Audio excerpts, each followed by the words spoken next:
The building shares its name with another important Wrigley building here in Chicago, located up on the north side.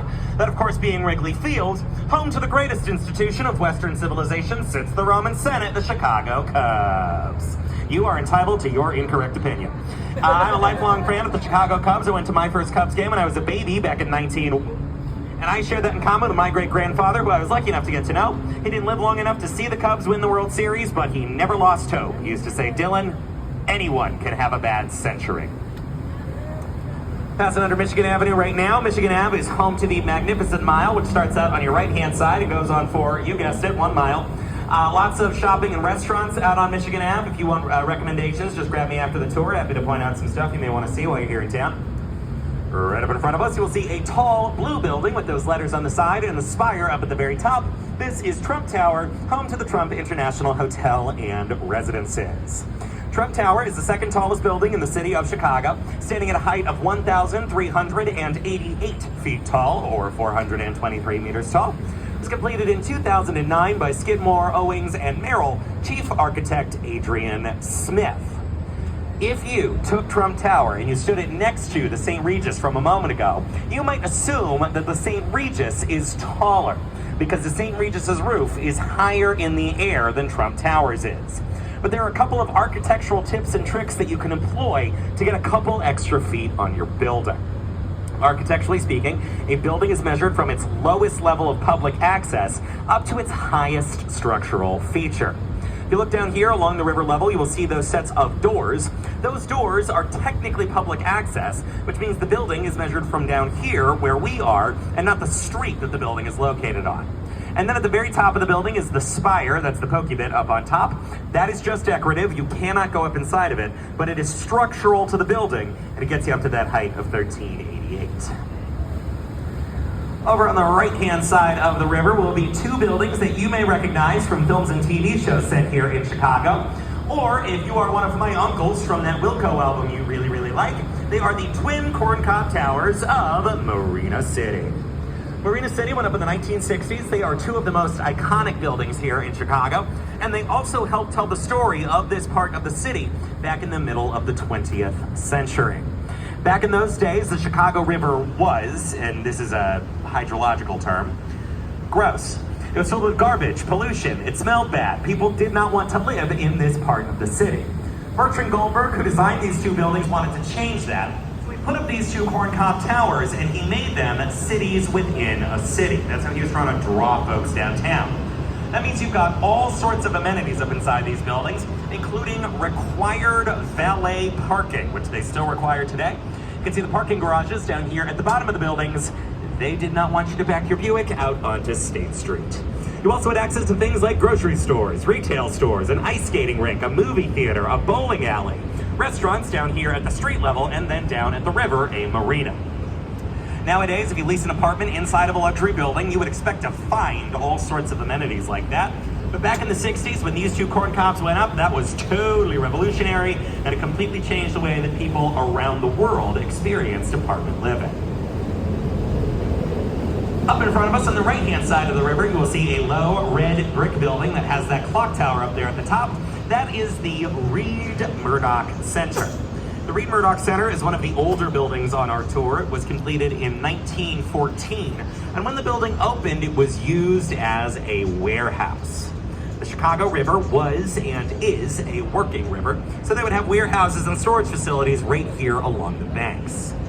Now this building makes us think of a style of architecture that was made popular by a man who got famous after this building was completed. Frank Lloyd Wright was a Chicago area architect who was inspired by the Midwest. He thought that our low, long horizon lines and our bright sunrises and sunsets were beautiful. He built in the Prairie School of Architecture. This building sort of makes us think of that style. You'll notice that the building is much lower than the other ones nearby, and it has this long facade that's hugging the riverbank. That kind of makes you think of our horizon lines here in Illinois. And the bright red brick makes you think of our sunsets. Now, I am of the humble and unbiased opinion that the best way to see downtown Chicago and to see all the buildings down here in this part of the loop is to take a shoreline sightseeing river architecture cruise. Well done you, A+, you figured it out all by yourself. I think the second best way to see downtown Chicago is to hop on one of our L trains and to cross over the Wells Street Bridge, just like those people above us are about to do. If you find yourself with $3 burning a hole in your pocket while you're here in Chicago, you can hop on a brown or purple line train anywhere in the loop. It'll take you for a little spin around the center of town, and you'll cross over this bridge here. The view is great at sunset, if you can time that out for yourself. The Chicago Transit Authority that runs those trains and buses here in town is the third busiest transit system in the United States, and it moves around hundreds of thousands of Chicagoans every single day, this one included. I called ahead and asked them to pause here for you guys so you can grab those numbers. Now those people above us are about to be able to get on that train at our next building. It's on the right-hand side of the river. It is this giant gray Indiana limestone building with those vertical racing stripes made by the inset windows into the facade. This is the Art Deco masterpiece of the Merchandise Mart. Merchandise Mart was constructed in 1929 for the Marshall Field Department Store, and upon its completion, it became the largest building on Earth. A record it would hold until the completion of the Pentagon, just outside of Washington, D.C. This building stands at 25 stories tall. There are over 4 million square feet of area inside, over 7 miles of hallways, 43 elevators. It has its own stop on the Chicago L, and until 2008, it had its own zip code. 1929, terrible time to be doing major building projects because of the oncoming Great Depression and Second World War. Folks who built that building had to sell it in the 40s to pay back some taxes they sold it for less than half of what they had paid for it. Just entered a part of the river that we call Wolf Point. Welcome to Wolf Point, everybody. If you look over on your left-hand side, you'll catch the end of a pink line train passing over on Lake Street.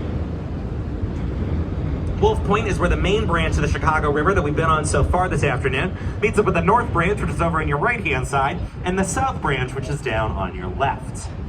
If you're thinking like a historian, you may ask yourself the question, why is Chicago here? Why is the third largest city in the United States here on this part of Lake Michigan and not anywhere else? And the answer is very simple. It is because of the river we're on right now. The South Branch of the Chicago River carries on for quite some ways, and it gets very nearly close to the Des Plaines River. But those two rivers do not naturally connect. Here on the Chicago River, we're connected to Lake Michigan and the rest of the Great Lakes watershed. And down on the Des Plaines, they are connected to the Mississippi River and then eventually the Gulf of Mexico. So for thousands of years, Native American people and later the fur trappers who came after them used what is known as the Chicago Portage, or the Chicago Portage if you are feeling French. It's an area where those two rivers get mighty close together. They're only about 6 miles apart. You could take your boat out of the water you were on, drag it the 6 miles over to the other river, plop yourself down, and get to a whole new part of the continent. People kept doing that and doing that and doing that. Eventually, Chicago started to sprout out. Now, this portage would become important later in Chicago's history. As I mentioned before, the Chicago River used to be gross. We used it as our dumping ground. The meatpacking industry that was based along the banks of the river used to throw all their gunk and garbage out into the water, and the sewer system used to empty right into the Chicago River, and all of that would float out into Lake Michigan, where Chicagoans get their fresh drinking water. Oops. And so in the late 1800s, the U.S. Army Corps of Engineers came to Chicago to help save us from ourselves. They did not do that by cleaning the river. They dug a canal that connects the South Branch down to the Des Plaines, which